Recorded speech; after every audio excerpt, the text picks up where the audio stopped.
Bendice al Señor. De verdad que es una bendición poder estar nuevamente para hablar de las bondades del Señor. Y antes que nada, quiero enviar un saludo a las redes sociales, ¿verdad? Los que me están siguiendo por las redes sociales, que Dios los bendiga, que Dios los guarde. Y un saludo al pastor que debe estar sintonizando nuestras redes sociales. Qué bueno es el Señor, hermanos. ¿Cómo se sienten hoy? ¿Se sienten bien? ¿Se sienten bendecidos? Y ayer también, y mañana también. Debe ser un constante sentir, un constante vivir. Es una bendición del Señor. Yo les voy a invitar a que abran sus Biblias en la primera carta del apóstol Pedro. Primera epístola del apóstol Pedro, en el capítulo 1. Buscarla por aquí. Lo vamos a leer, aunque la lea en la Nueva Versión Internacional, háganle un seguimiento a la versión que tenga en mano. Si no, la puede ver aquí reflejada en la pantalla. Primera de Pedro, capítulo 1, desde el versículo 18 hasta el versículo 23. Es interesante lo que dice aquí. Nueva Versión Internacional dice de la siguiente manera, leo con la versión del Padre, del Hijo y del Espíritu Santo.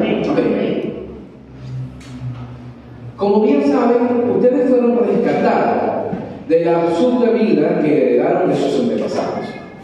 El precio de su rescate no se pagó con cosas perecederas, como el oro o la plata, sino con la preciosa sangre de Cristo, como un cordero sin mancha y sin defecto. Cristo, a quien Dios escogió antes de la creación del mundo, se ha manifestado en estos últimos tiempos en beneficio de ustedes. Por medio de Él, ustedes creen en Dios, que lo resucitó y glorificó, de modo que su fe y su esperanza están puestas en Dios. Ahora que se han purificado obedeciendo a la verdad y tienen un amor sincero por sus hermanos, ámense de todo corazón los unos a los otros, pues ustedes han nacido de nuevo, no de simiente perecedera, sino de simiente imperecedera, mediante la palabra de Dios que vive y permanece. Es una porción bíblica, un texto muy revelador, porque nos dice muchas verdades condensadas en estos versículos, pero se centra en que nosotros somos rescatados, que hemos tenido un nacimiento, pero que es un nacimiento que proviene de un rescate. Y eso lo vamos a ver a continuación, pero primero vamos a orar. Vamos a decirle al Señor que tome el control de nuestras vidas, de nuestra mente, que nuestra atención se enfoque en escuchar su palabra, en prestar atención, para que, como dice la palabra, su palabra corra y sea glorificada, se haga carne en nosotros. Amén. Así que quiera tu rostro ahí, hermano, y vamos a orar. Señor, te damos gracias, Padre, te bendecimos, Dios mío. Te honramos porque tu gracia nos ha alcanzado, Señor, tu favor y tu misericordia siempre están para con cada uno de nosotros, Dios. Hoy que estamos aquí, Padre, traemos nuestras vidas, Señor, como te la hemos presentado por medio de la alabanza y la adoración. Traemos nuestras vidas ante ti, Señor.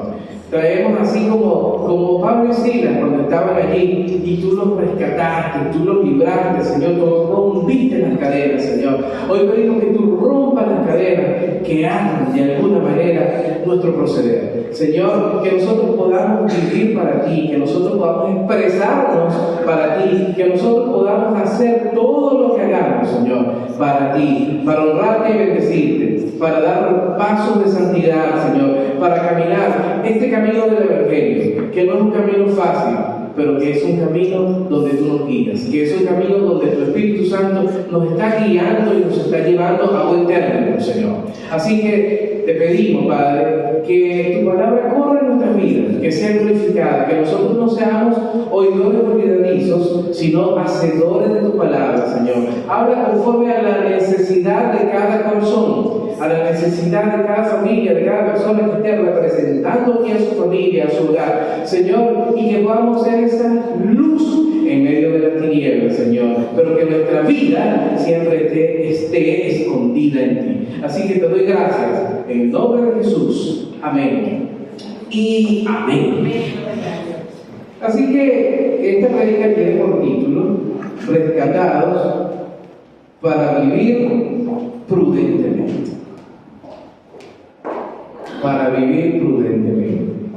Yo esta mañana le pregunté a 3 hermanos que me dijeran algo así como ¿qué piensan, qué creen que es la prudencia? Y los 3 coincidieron. Vamos a ver aquí unos 3 también que me puedan decir qué creen que sea prudencia. Yo esta vez no les voy a preguntar aleatoriamente, sino que lo voy a mencionar. A ver, Verónica, ¿qué tú crees que sea prudencia? Prudencia es estar prevenido y para hacer las cosas bien, ¿no? Para hacer las cosas bien. Exacto, ser prudente, estar atento de lo que vas a decir o hablar o actuar. Exactamente, ya por ahí tenemos un buen. A ver, Yanire, ¿qué dice Yanire de lo que es prudencia? No sé cómo actuar con diligencia, hacer lo que vas a decir. Ok, y por ser un caballero, a ver, Luis, ¿qué tú crees que sea prudencia? Digamos, el templanza para hacer las cosas bien. El temple para hacer las cosas bien, ¿verdad? Tenemos que pensar antes de actuar, pensar antes de hablar, prudencia. Hay que ser prudente, es un estilo que se puede adecuar a nuestras vidas, donde debemos ser coherentes con lo que vivimos, con lo que hacemos, con lo que vivimos. El principio de la templanza es la coherencia, es la prudencia que nosotros debemos hacer. Aquí vamos a debatir un poco acerca de las personas que decimos o que dicen: yo soy así y así, que me quiere, y que no quiere, no me quiere, porque así soy yo. Eso es bueno, tener firmeza en lo que se dice, pero prudentemente. ¿Por qué? La lectura bíblica nos dice que nosotros fuimos rescatados. Y este concepto del rescate se habla de un precio. Al ser rescatado, al tú y yo ser rescatados, es porque estábamos viviendo una vida que no valía la pena. Y tuvo que venir alguien a rescatarnos. La similitud que se hace con la vida que nosotros vivíamos es que era una vida de esclavitud. Estábamos esclavizados, teníamos una vana manera de vivir heredada de nuestros antepasados. Inclusive, en otra versión dice, heredada de nuestros padres. Y haciendo honor a la verdad, lo que nosotros hacemos, lo que nosotros tenemos como comportamiento y como normas de vida, viene de casa, viene de nuestros padres, viene de nuestras figuras de autoridad que forjaron nuestro carácter, que forjaron nuestra identidad. Así que no hay ningún reproche en eso. Somos lo que somos porque es el cúmulo de las vivencias que tenemos. Por eso nos desenvolvemos de la manera como lo hacemos. Sin embargo, no era un buen proceder ante los ojos de Dios como la humanidad estaba viviendo. Y tuvo que enviar a su Hijo a pagar un precio para sacarnos a nosotros de esa manera de vivir y trasladarnos a otra manera de vivir. Y el precio que se pagó fue nada más y nada menos que con sangre. Fue la sangre de Jesucristo. Cuando un esclavo, en la era de los esclavos, cuando un esclavo le pertenecía a su amo, trabajaba bajo relación servil, era esclavizado, valga la redundancia, y para poder rescatar a ese esclavo había que pagar alguna suma importante si el amo consideraba que la suma le contraprestaba el valor de ese esclavo. Si no, el esclavo sería esclavizado, pero si podía ser rescatado, el esclavo cambiaba su manera de vivir. Automáticamente ya no era esclavo, ahora era libre. Pero resulta que los esclavos y que las personas que tienen una forma de vivir, cuando cambian de la noche a la mañana, no saben cómo vivir una nueva vida. Es interesante, todos nosotros tuvimos un momento de quiebre en nuestras vidas, un antes y un después. El momento de aceptar a Jesucristo, el momento cuando atendimos al llamado del Señor. Así como ese momento cuando Pedro y Juan estaban y Andrés estaban en la barca y el Señor les dijo: vengan conmigo, y ellos lo siguieron, no se pudieron resistir al llamado del Señor. O cuando Mateo, el recaudador de impuestos, estaba ejerciendo su función y el Señor le dijo: sígueme, y Mateo lo siguió. Hubo un antes y un después. Así como Zaqueo también fue llamado por el Señor le dijo: Zaqueo, bájate de allí, que voy para tu casa. Y hubo un antes y un después en la vida de Zaqueo. Así es nosotros.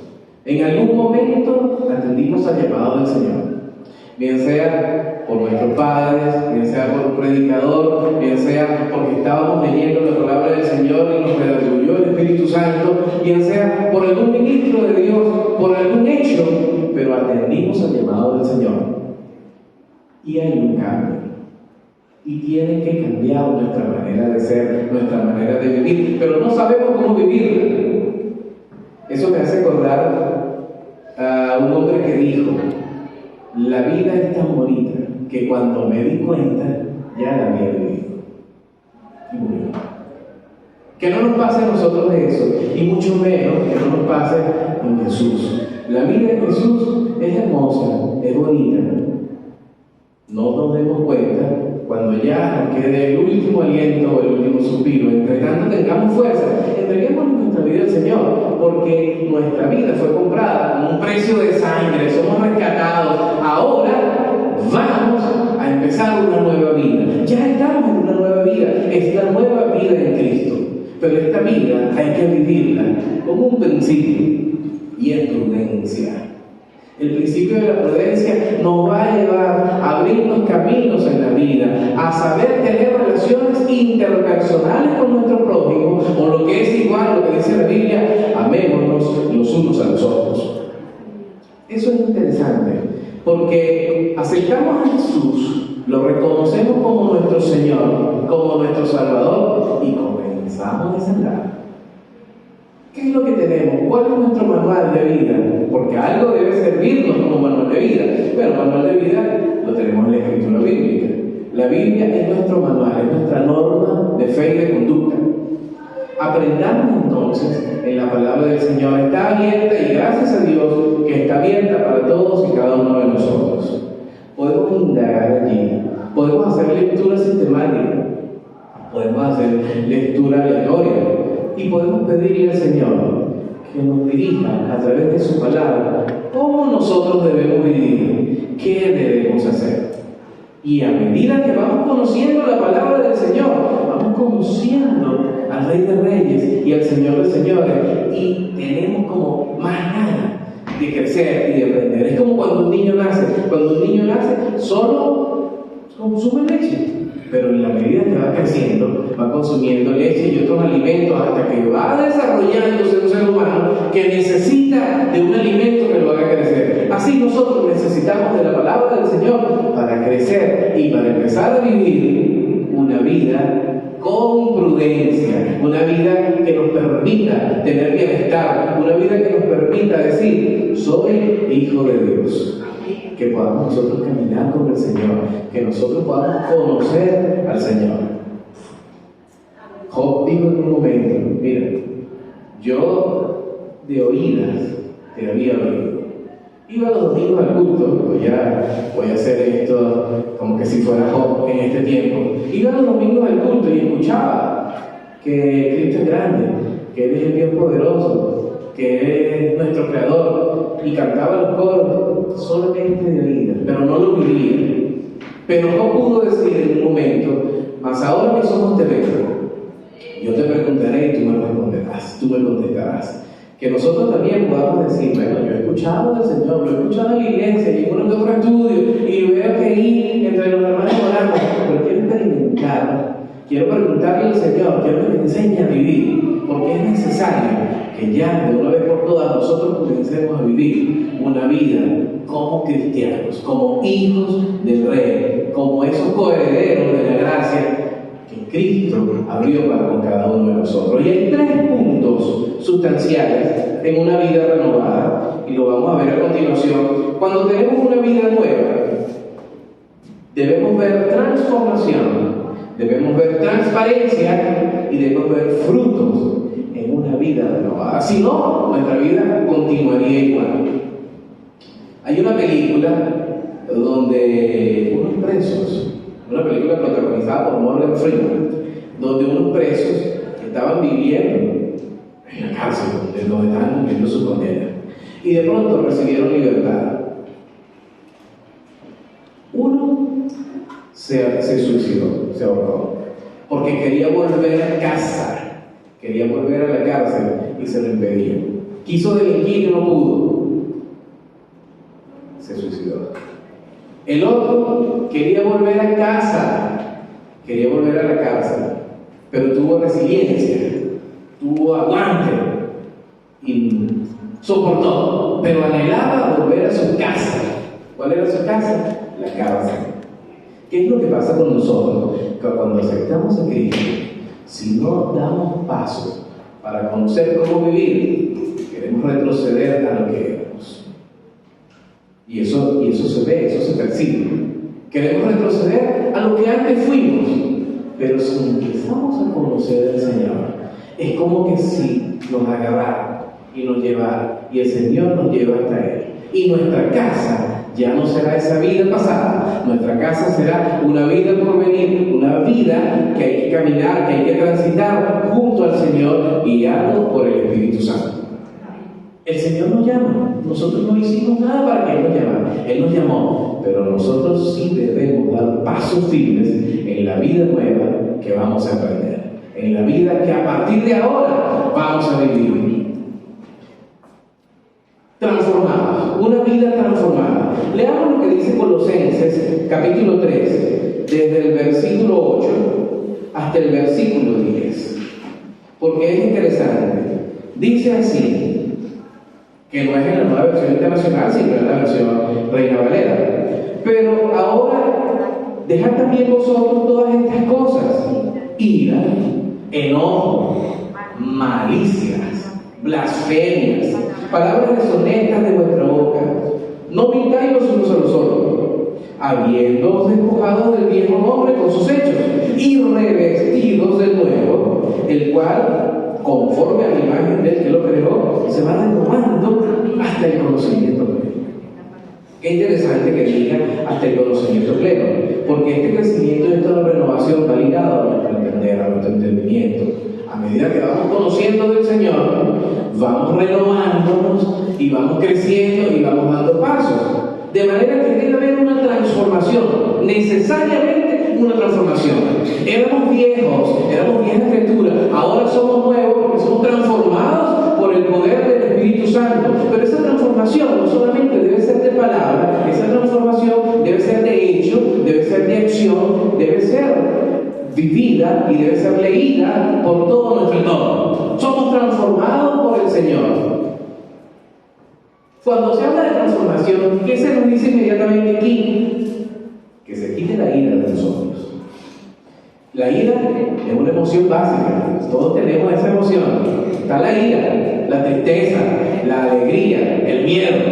Están esas emociones ahí con nosotros. Nosotros no podemos decir, no tengo ira, ya no tengo. O no tengo ira ni tengo temor. ¿Sabe usted que una persona que se le suprima una emoción está a un paso de ser psicópata? Y una persona que suprime dos emociones es un psicópata.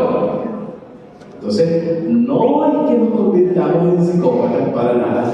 No, vamos a vivir con nuestras emociones. Lo que vamos ahora es a canalizar nuestras emociones. Ahora la ira no va a tener control de nosotros. Ahora nosotros en nuestra nueva vida vamos a tener control de la ira. Porque como emoción básica, cuando algo no nos gusta o nos desagrada, empezamos a sentir, porque esa es la palabra, a sentir esa serie de reacciones en nuestro organismo que nos dan el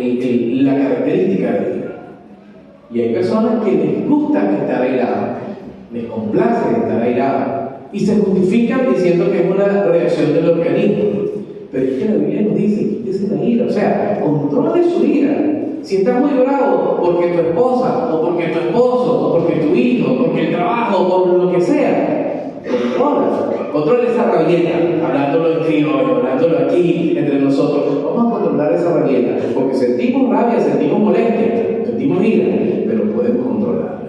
Es momento de controlarla. Es parte de la transformación que vamos a tener en nuestro organismo. Que es una transformación, como lo que sucede con la oruga y la mariposa. ¿Saben ustedes que el único ser que transforma su ADN es la oruga cuando hace la metamorfosis y se transforma en mariposa? Es el mismo ser y transforma su ADN. Una cosa es el ADN de la oruga y otra cosa es el ADN de la mariposa, y es el mismo ser. Así pasa con nosotros, hay una transformación. Antes no conocíamos al Señor, ahora que somos rescatados, que pagaron por nosotros, que nos sacaron de esa mala manera de vivir, ahora somos otra persona, pero debemos vivir en consecuencia de esa persona que somos, transformados por el Espíritu Santo. Quítese la ira, el enojo. El enojo es impresionante, porque el enojo es como el cúmulo de la ira que nos lleva a tenerla y a tenerla. La Biblia dice: airaos, pero no pequéis, no se ponga el sol sobre vuestro enojo. Les voy a decir esto: si se ponen bravos, no pequen, y mucho menos que llegue la noche y te siga con esa rabieta.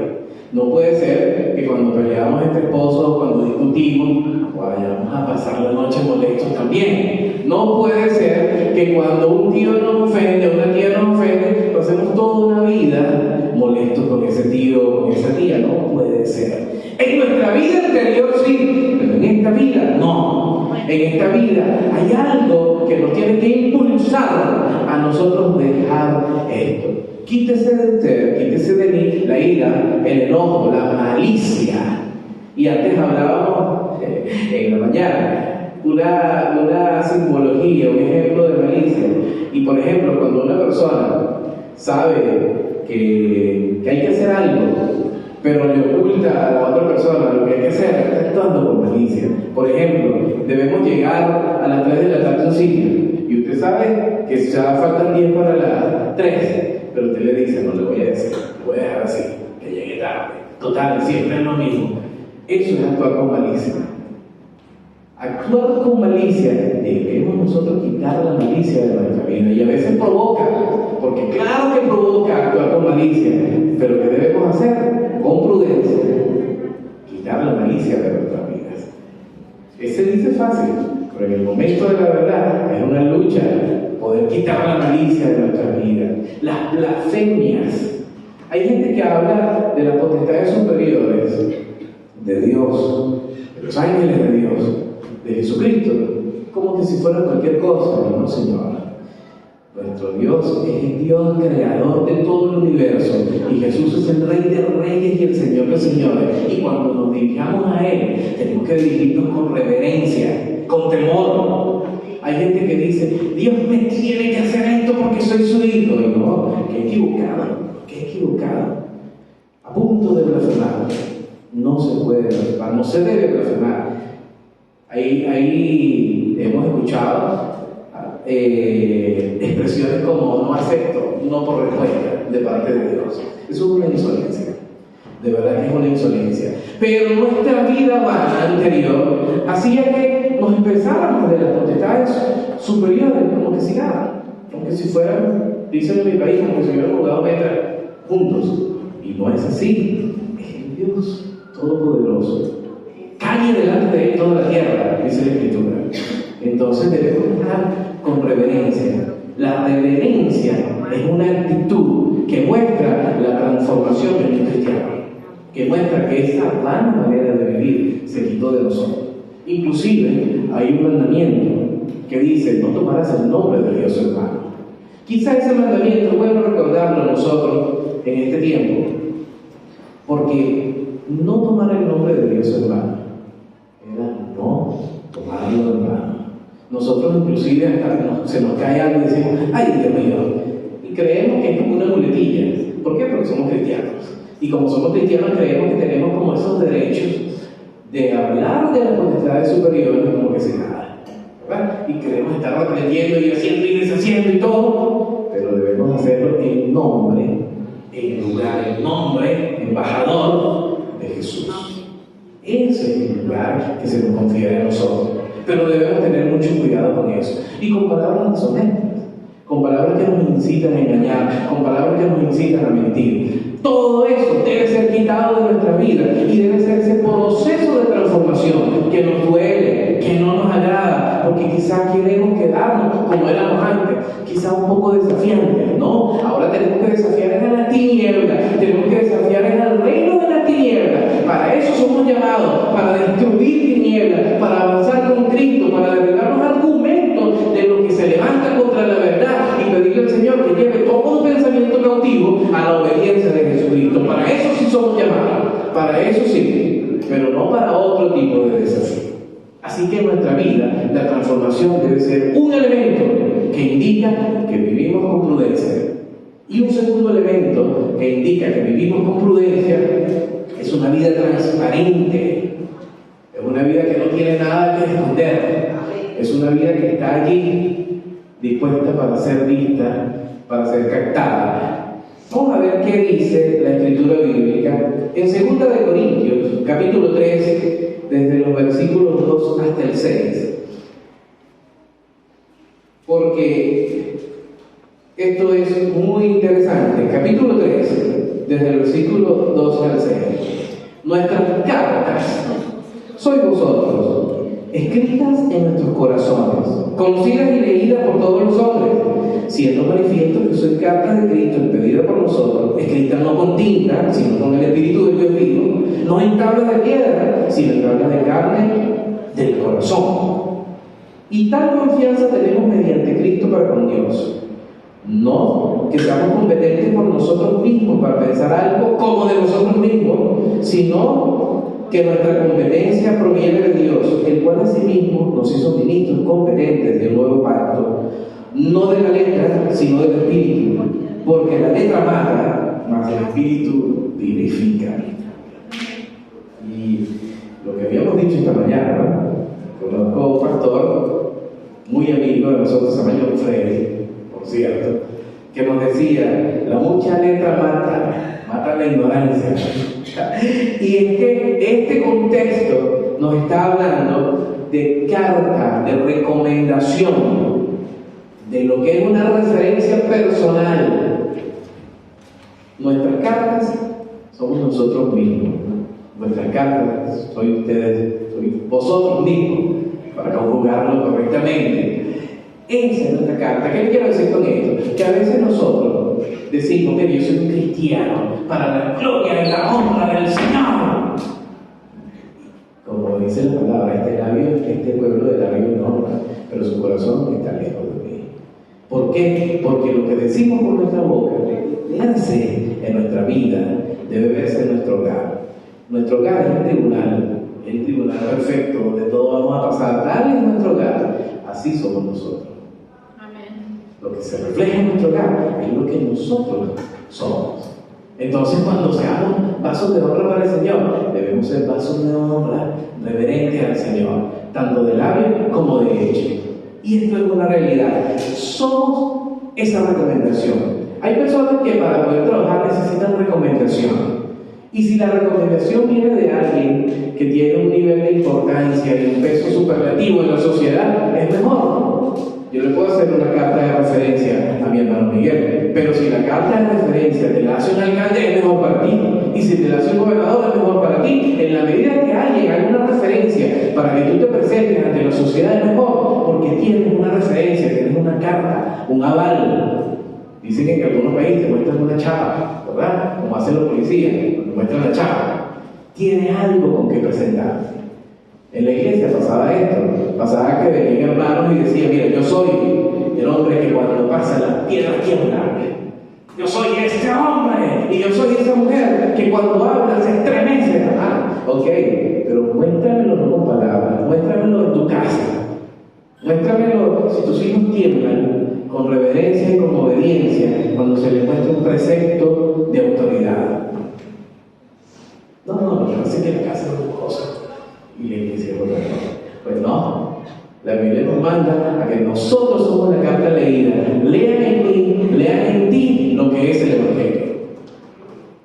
Es difícil. Cada día es una lucha cuesta arriba, porque cada día cometemos fallas, pero tenemos un Dios perfecto que trata y que va a perfeccionar su obra en nosotros. Amén. Así que tenemos confianza en el Señor, que el proceso de transformación va a hacer que nosotros seamos personas transparentes, que no tengamos nada que ocultar. Porque el que oculta cosas en su vida se va envejeciendo. El que oculta cosas en su vida se le van carcomiendo los huesos. Hasta que llega un momento que no puede más y comienza una vida de enfermedad y comienza una vida sin sabores por ocultar.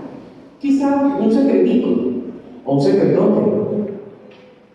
Debemos ser transparentes, debemos ser cartas leídas, debemos ser las mismas personas que cuando atravesamos la puerta de la iglesia hacia acá tengamos la misma sonrisa y la misma disposición que cuando salimos de puerta hacia afuera.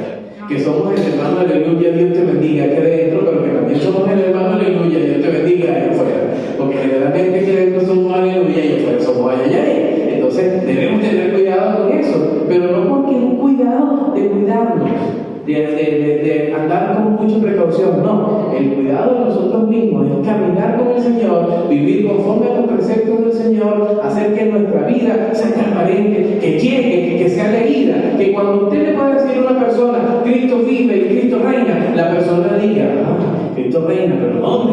Porque aquí no es.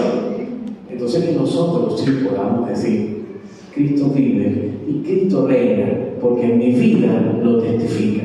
Amén. Eso es lo que nosotros debemos decir. No es tarea fácil, pero hermanos, créanos que con el apoyo del Señor, nuestra vida, nuestro hogar, nuestra faceta en nuestros trabajos, nuestra faceta como estudiantes, nuestra faceta en cualquier ámbito será leída y será referenciada como hijo de Dios, hijo del Rey de Reyes. Y la gente dirá, aquí hay algo diferente, porque aquí está un hijo del Señor.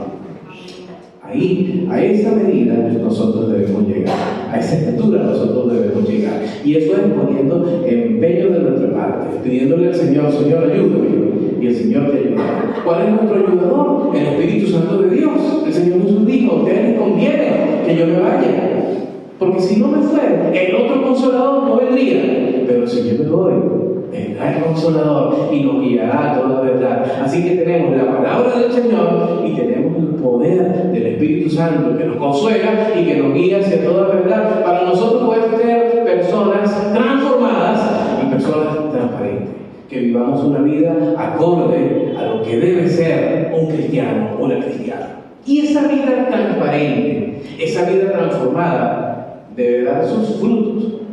Debe haber una prueba.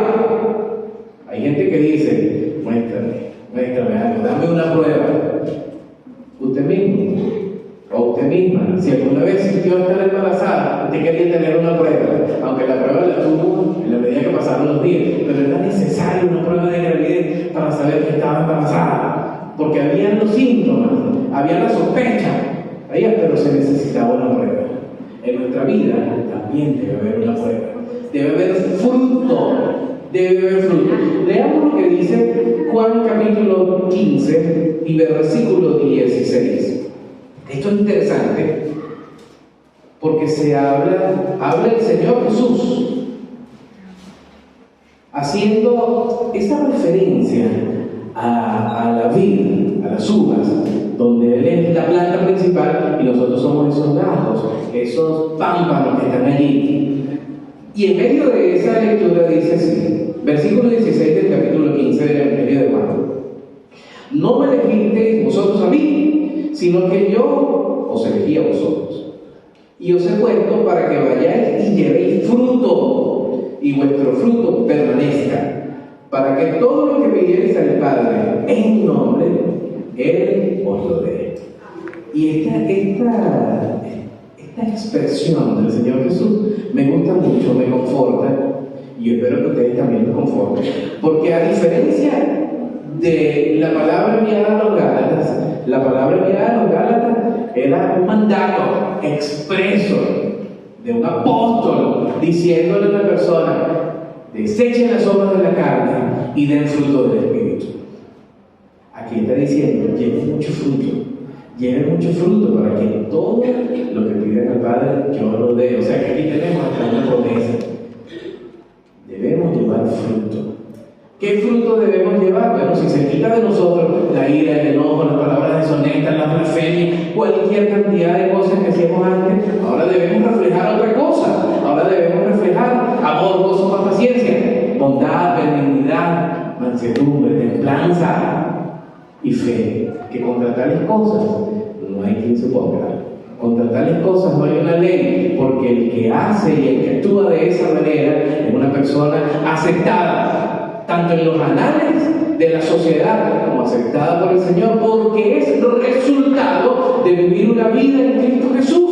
Es la consecuencia de vivir una vida en Cristo Jesús. Hablábamos esta mañana y decíamos: hay personas que no tienen paciencia, cristianos que no tienen paciencia.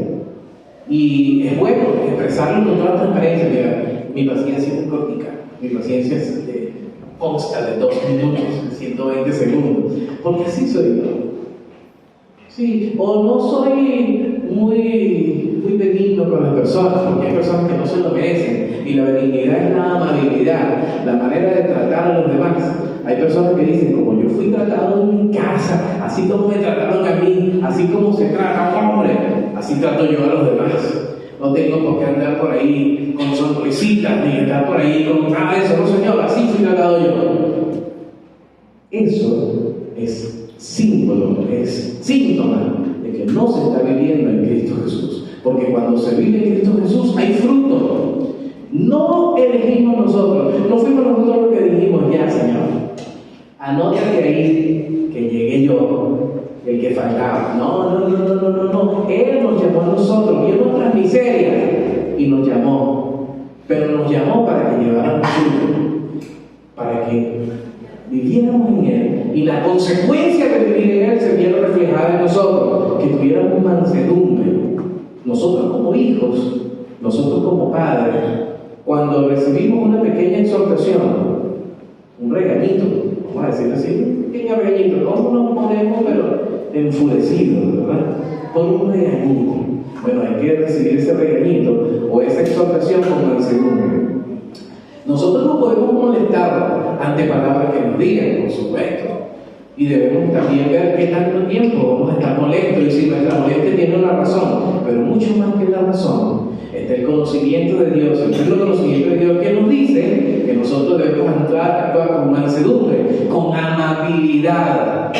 Hay personas que les pagan para que sean amables, ¿verdad? Que deben hacer cursos, talleres, certificados de profesionalidad, como usted lo quiere llamar, carreras universitarias, y les van a pagar para poder ser amables, ¿verdad? Y se llama calidad de servicio, tener calidad de servicio. Por eso le van a pagar. ¿Por qué? Porque al ser humano le cuesta ser amable. Le cuesta ser amable porque de nuestras propias penas, de nuestras propias carencias, queremos entregarle a los demás. Y para poder mostrar amabilidad, entonces tienen que pagarnos. Pero en el Señor no es así. En el Señor, como fruto y resultado de vivir una vida de prudencia caminando con el Señor, se muestra la benignidad como resultado, parte del fruto del Espíritu, benignidad. Debemos ser amables, porque sí, porque vivimos con Jesús, y vivir con Jesús nos hace ser amables, nos hace tener paz. Hay personas que no tienen paz, que tienen insomnio, que tienen desasosiego. ¿Pero por qué? Porque no viven con Cristo. Nos decía la pastora el domingo pasado que no conocen a Cristo. Hay que conocer al Señor. Tenemos que conocerlo, verlo cara a cara, saber que Él es el que nos llamó, y que nos llamó para que diéramos fruto, para que tengamos una vida transformada, para que tengamos una vida transparente, para que tengamos una vida que dé fruto. Para eso el Señor nos llamó. Eso es interesante y es maravilloso. Y que nosotros podamos decir, como dijo el apóstol Pablo en una oportunidad en Gálatas capítulo 2 y versículo 20, el apóstol dice: con Cristo estoy juntamente crucificado. Y ya no vivo yo, mas vive Cristo en mí. Sigue diciendo, ya vamos a ver lo que sigue diciendo, pero esta primera parte, qué interesante es, que usted y yo podamos decir, mira, con Cristo estamos juntamente crucificados. Ya no vivo yo, mas vive Cristo en mí. Y lo que vivo en la carne, lo vivo en la fe. Dice el apóstol, soy transparente. Lo que vivo en la carne, lo vivo en la fe. Del Hijo de Dios, del cual me amó y se entregó a sí mismo por mí. Yo veo que estas palabras son reveladoras. Yo veo que estas palabras van mucho más allá de un simple decir. De decir que lo que vivo en la carne lo vivo en la fe, que lo que vivo aquí lo vivo allá afuera, que lo que vivo en la universidad, en el trabajo, lo vivo en mi casa, que soy el cristiano amén aquí, soy el cristiano amén allá, que en la cancha cuando estamos practicando algún deporte o en donde sea que estemos, seamos los mismos cristianos, heraldos del Evangelio, que no nos avergoncemos del Evangelio, porque es el poder del Señor para todo aquel que cree. Ese debe ser el fin de todos nosotros, poder vivir como se debe, estar crucificados juntamente con Cristo. La Biblia dice que los que son de Cristo han crucificado la carne con sus deseos y pasiones. Y hay deseos y hay pasiones. Hay pasiones, generalmente cuando hablamos de pasiones todos vamos al ámbito sexual, pero es que hay pasiones que no son del ámbito sexual y agarran a las personas y los inmiscuyen en su vieja manera de vivir. Las apuestas es un tipo de pasión, que inmiscuye, que hace que las personas retrocedan. Los deseos de superioridad son situaciones que hacen que la persona retroceda. Las ganas de conocer el mundo, esos deseos hacen que las personas retrocedan, que los cristianos retrocedan. Y la Biblia dice, el mundo pasa y sus deseos, pero el que hace la voluntad de Dios, ese permanece para siempre. Entonces, sabiendo que el mundo pasa, hay que pararse firme, plantarse y tomar una decisión. Ser prudente y decir, sí, el mundo tiene su aspecto llamativo, el mundo me llama, el mundo te llama, te llaman los desórdenes anárquicos o las fiestas, como lo quieran llamar, te llaman porque queremos ser desordenados, queremos ser anárquicos, nos seduce, nos pica, porque queremos ingresar en esas filas. Pero allí es cuando debemos tomar la prudente decisión y decir, no, yo con Cristo estoy crucificado. No vivo yo, sino que vive Cristo en mí. Lo que vivo en la fe aquí, lo vivo también allá. Nada de lo que me ofrece este mundo se puede comparar a lo que me ofrece el Señor. El mundo pasa, pero el Señor permanece. Ese debe ser nuestro enfoque, debe ser nuestro centro para ser transformado, para ser transparente, para dar fruto del Señor. Dice la Escritura, 1 Corintios, capítulo 13, versículo 13. Ahora permanecen la fe, la esperanza y el amor, pero el mayor de ellos es el amor. ¿Por qué permanece la fe? Y esto es parte de la idea central de la lectura que tuvimos en 1 de Pedro. Hay fe porque tenemos una convicción y una certeza. Escúchenme bien. La fe produce creencia. La creencia no produce fe. La fe sí produce creencia. La fe es una certeza, algo que está allí. Muéstrame y te enseño mi fe. ¿Te enseño mi fe? Claro que sí, te la enseño a través de los frutos, del fruto del Espíritu Santo. Ahí está concentrada la fe que tenemos en el Señor, porque hay vidas transformadas, hay vidas que andan venciendo, que somos vencedores. Convicción, certeza y convicción. Y tenemos la esperanza, permanece en nosotros la esperanza. Anhelamos que lo que ansiamos, que lo que queremos suceda. De hecho, la bienaventurada esperanza para nosotros debe ser la venida del Señor, esperar con todas nuestras ganas que el Señor venga. Yo sé que a veces eso pasa a un segundo plano, hermano, pero debe ser un anhelo de nuestra vida, que el Señor venga. Estamos tan extasiados con nuestra vida banal que no percibimos que nuestra vida que viene es superior a todo esto. Es superior a todo esto. Dice la Escritura que hay un árbol para sanidad de las naciones.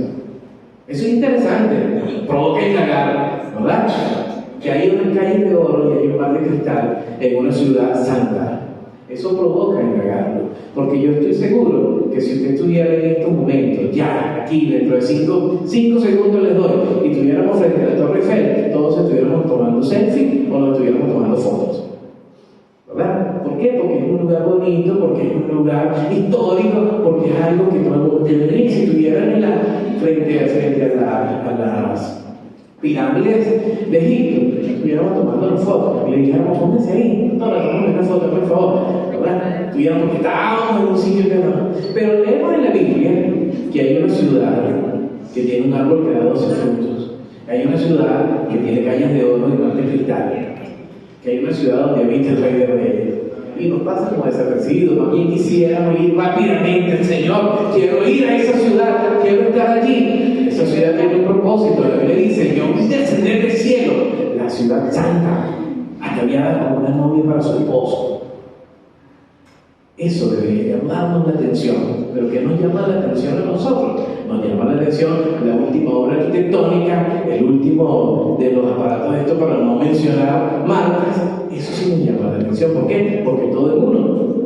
Porque pareciera que aquí está concentrada la vida eterna. Y no, Señor, ahí no está concentrada ninguna vida eterna. La vida eterna, nuestra vida, está en Cristo Jesús, está escondida en Cristo Jesús. Busquemos más el rostro de Dios y su justicia, ¿verdad?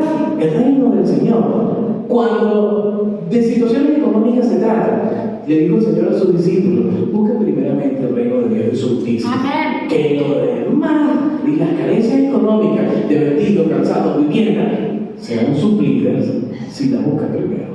¿Cuál es el reino de Dios y su justicia? Los lineamientos que tiene el Señor. ¿Cuál es el lineamiento que tiene el Señor? Lo que está plasmado en la Escritura bíblica. ¿Cómo lo sabemos? Porque el Espíritu Santo nos guía a toda verdad. Entonces sí podemos buscar primeramente el reino de Dios y su justicia, y lo demás será añadido. Fíjense que nos dice únicamente, no, dice primeramente, o sea, orden de prioridad. Busca primero el reino de Dios y su justicia, y las demás cosas serán añadidas. Pero si hacemos lo contrario, entonces vamos a estar todo el tiempo buscando sin conseguir, llamando sin que nos atiendan, y nos vamos a sentir frustrados. Y esa frustración debe terminar. Un cristiano no debe vivir frustrado. Un cristiano debe vivir victoria. Un cristiano debe vivir para incentivar a las demás personas a conocer del Señor, para que ese regalo maravilloso que tenemos, que es la salvación, sea expresado a través de nuestra vida y a través de nuestro ser. Cuando una persona gana o tiene un título, un récord mundial, inclusive lo anotan en un libro Guinness, porque tiene récord mundial de lanzar la cucharilla con los dientes, y la lanzó 1,5 metros. Ningún otro ser humano ha podido hacer eso. O tiene el récord mundial de correr 100 metros planos en 9 minutos con 58 segundos, y lo anotan en un libro de Guinness, y la persona se siente bien. Bueno, ¿cuánto más nosotros que conocemos al Rey de Reyes y Señor de Señor no le vamos a decir: mira, hay un libro mejor que el libro de Guinness, se llama el libro de la vida? Allí anotan el nombre de aquella persona que acepta a Jesucristo como su Señor y Salvador y quiere sellar su vida eterna para toda la eternidad. Y las puertas del infierno se le cierran para toda la eternidad. Entonces sí hay cosas de que hablar, sí hay a quien anunciarle, sí hay virtudes que anunciarle, porque somos trasladados de un reino de tinieblas a un reino de luz para anunciar las virtudes de aquel que nos llamó de tinieblas a su luz. Entonces permanece la esperanza en nosotros, permanece la fe y permanece el amor. ¿Qué dice la Escritura? La Escritura nos dice: de acuerdo al nivel de teología, sabremos que eres un discípulo del Señor. O de acuerdo al nivel de conocer tus alabanzas, sabemos cómo está tu vida con el Señor. O te dice: de acuerdo a la cantidad de días que asistas a la iglesia, está tu vida en el Señor. No te dice eso. La Biblia te dice: la gente sabrá que ustedes son discípulos míos, que están disciplinados en el orden y en el Evangelio del Señor, nos amemos los unos a los otros. ¿Verdad? En esto sabrán que somos discípulos del Señor, que nos amemos los unos a los otros, que lo que le pasa a mi hermano me duele a mí, que lo que le pasa a usted me duele a mí, que lo que le pasa a mí me duele a usted, que la alegría mía es la alegría suya, que nos amamos. Ahí sí conocerán que somos discípulos del Señor. Entonces debemos tener cuidado y ser prudentes en toda nuestra manera de vivir, ser sobrios, porque nuestro Dios viene y viene a buscar personas transformadas, transparentes y que den fruto. Amén. Vamos a estar de pie, ¿no? Vamos a estar de pie. Vamos a decirle al Señor: Señor, aquí estoy. Vamos a decirle al Señor: Señor, quizás no he llevado ese fruto, pero estoy dispuesto a llevarlo. ¿Por qué? Porque estamos injertados en él.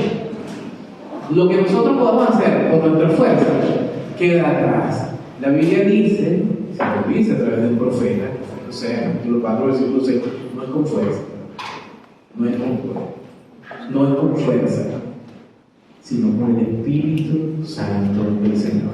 Así que no se paren sus fuerzas, dejen lugar al Espíritu Santo de Dios, dejen lugar a que la paz fluya en su vida, la alegría, el gozo del Señor fluye en su vida. De verdad que hay una canción que dice: no puede estar triste un corazón que tiene Cristo. Ciertamente vamos a tener aflicciones, pero cuando tenemos a Cristo, tenemos el gozo de su salvación. La tristeza que puede estar en nuestra vida tiene que estar en un lugar seguro. Definitivamente. Sí habrá tristeza, pero el gozo de la salvación es superior a eso. La mansedumbre, la templanza. No podemos ridiculizar a nuestro hermano, ¿verdad? Seríamos escarnecedores. La Biblia dice: bienaventurado aquel que no se sentó en una silla de escarnecedores, ¿verdad? Entonces, analicemos y pidámosle al Señor: Señor, ¿qué falta? ¿Qué me falta? Así como dijo un hombre: ¿qué falta para alcanzar la vida eterna? ¿Qué puedo hacer yo? Nosotros no podemos hacer nada para alcanzar la vida eterna. Sí podemos hacer algo para vivir prudentemente y tener a Cristo en nuestra vida. Eso es lo que podemos hacer nosotros. Pero nosotros decirnos: Señor, ¿qué debo hacer? ¿Qué paso debo dar? ¿Qué decisión debo tomar? Nuestra vida está llena de decisiones. ¿Qué decisión debo tomar? ¿Qué mal hábito debo dejar? ¿Qué es lo que me está consumiendo? ¿Cuál es mi tiempo real? ¿Se la pasa en el teléfono? ¿Cuántas veces al día? Hay una, no sé si decirle aplicación o una manera de medir. A veces cuando estamos en las redes sociales o cuando estamos en la lectura de un libro, si tuviésemos la oportunidad de calibrar nuestra lectura bíblica con las redes sociales, le garantizo que las redes sociales se llevarían en primer lugar. Claro que sí, porque nos seducen. Nos seducen, pero así como nos seducen las redes sociales, debe llamarnos la atención nuestra vida en Cristo, la lectura de la palabra del Señor. Ahí está escondida nuestra vida, ahí están esos misterios, eso hermoso está ahí en la escritura bíblica. Léala. Si usted lee la Biblia, todo lo vamos a saber. No necesita decir: mire, yo leo la Biblia, lo vamos a saber, porque se va a manifestar lo que dice el Escritura allí, porque la palabra de Dios es viva y eficaz y es más cortante que toda espada de doble filo, que penetra hasta lo más profundo de los huesos, los tuétanos. Lo mejor de todo, dice que discierne los pensamientos y las intenciones de cada corazón. Hay que leerla, hay que tener una vida de oración, hay que tener una vida de congregación, hay que tener una vida transformada por el poder del Espíritu Santo. Así que vamos a orar. Señor, te doy gracias, Padre. Te glorifico.